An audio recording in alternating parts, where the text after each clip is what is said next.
सावित्री 2 बेटों की माँ थी। उसे इस बात पर बड़ा घमंड था। वो मानती थी कि बेटे घर की शान होते हैं।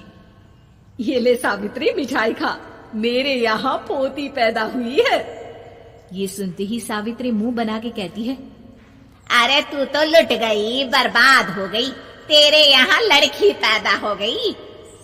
अरे तू ऐसा क्यों कह रही है? मैं तो बहुत खुश हूँ। अरे जब तेरी पोती के पीछे तुझे खर्चे पर खर्चे करने पड़ेंगे ना, तब ये तेरी सारी खुशी गम में बदल जाएगी। पहले लड़की की पढ़ाई लिखाई का खर्चा, फिर उसकी शादी का खर्चा। अरे आजकल की शादियां कितनी महंगी हो गई है। गहने बनाओ, लाखों रुपए पानी की तरह बह जाते हैं। लड़कियां तो सिर्फ खर्चा करवाने के लिए ही पैदा होती हैं। इस तरह लड़कियों के प्रति अपने विचार व्यक्त करते हुए सावित्री ममता को लंबा चौड़ा भाषण देके चली जाती है। अब तो आप लोग इस कहानी में सावित्री देवी का पात्र अच्छी तरह समझ ही गए होंगे। कुछ समय बाद सावित्री की बड़ी बहू भी एक लड़की को जन्म देती है। फिर क्या था, सावित्री पूरा आसमान सर पर उठा लेती है। हे भगवान, ये तू मुझसे किस जन्म का बदला ले रहा है? अरे मैं तो मंदिर में रोज आकर तुझसे कहती तो थी कि मुझे एक पोता चाहिए, और तूने मुझे पोती दे दी। इतनी मिठाइयाँ और प्रसाद चढ़ाने का क्या फायदा हुआ? तभी सावित्री की बहू निशा कहती है, क्या माँ जी, आप भी इतनी सी बात पर नाराज हो गई हैं? देखिए तो आपकी पोती कितनी सुंदर है, बिल्कुल आप पर गई है। अरे चुप कर, तुझे 9 महीने इतने महंगे महंगे काजू बादाम फल फ्रूट खिलाने का फायदा क्या हुआ? मेरे तो सारे पैसे बर्बाद हो गए। ये सुन सावित्री का बड़ा बेटा अजय कहता है, माँ, तुम सिर्फ नाम के लिए 2020 में रहती हो। असल में तुम्हारा दिमाग सैकड़ों साल पुरानी सोच रखता है। आज के जमाने में लड़का और लड़की में कौन फर्क करता है? मैं तो बहुत खुश हूँ कि भगवान ने मुझे लक्ष्मी के रूप में बेटी दी है। लेकिन सावित्री पर अजय की बातों का कोई असर नहीं होता। नालायक, अपनी पत्नी की जबान बोल रहा है। मेरा बड़ा बेटा तो हाथ से गया। लेकिन सावित्री देवी हार मानने वाली नहीं थी। वो पोती की चाह में अपने छोटे बेटे विजय की शादी करवा देती है। कुछ समय बाद आखिरकार वो दिन आ ही जाता है जब सावित्री की छोटी बहू गर्भवती हो जाती है।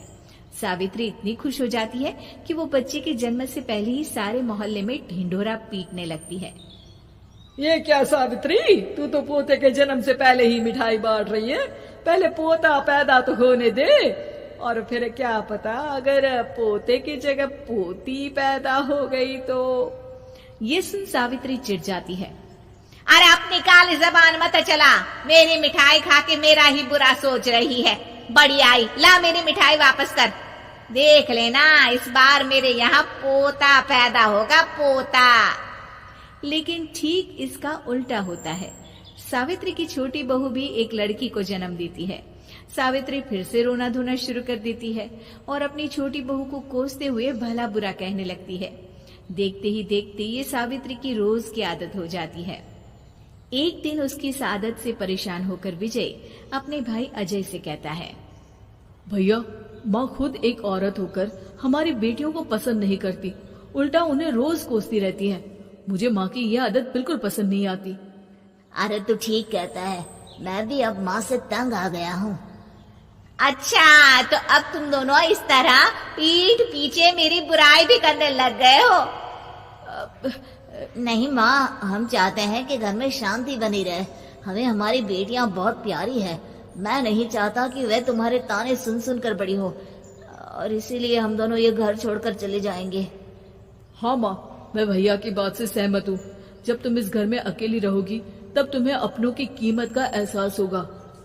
अपने दोनों बेटों के मुंह से अपनी माँ के लिए इतने कठोर शब्द सुन सावित्री भावुक और रुआंसी होकर कहती है, क्या सच में तुम दोनों मुझे इस घर में अकेली छोड़कर चले जाओगे? हाँ माँ।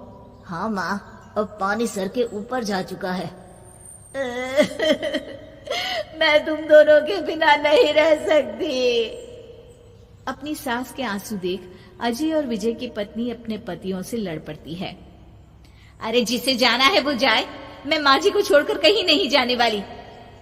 भाभी, आप ये क्या कह रही हैं? वही जो तुम सुन रहे हो। दीदी बिल्कुल सही कह रही है। हम बेटियों के संस्कार हमें सिखाते हैं कि सास माँ समान नहीं बल्कि माँ ही होती है और उस माँ की जिंदगी भर सेवा की जाती है। बेटे अपना फर्ज भूल सकते हैं, लेकिन बेटियां नहीं। आप दोनों शौक से जा सकते हैं। माँ जी, हम दोनों के रहते आपको किसी बात की फिक्र करने की जरूरत नहीं। फिर क्या था, सावित्री के ऊपर छाए बेटों के घमंड के बादल उसकी बेटी स्वरूप बहुओं के तेज के आगे आंसू के रूप में परिवर्तित होकर सावित्री की आंखों से बहने लगते हैं और वो उन दोनों को गले लगा लेती है। मैं जिंदगी भर बेटियों को कोसती रही, लेकिन आज तुम दोनों को देख मुझे समझ आ गया कि बड़े अभागे होते हैं वो लोग जिनके घर बेटियां नहीं होती।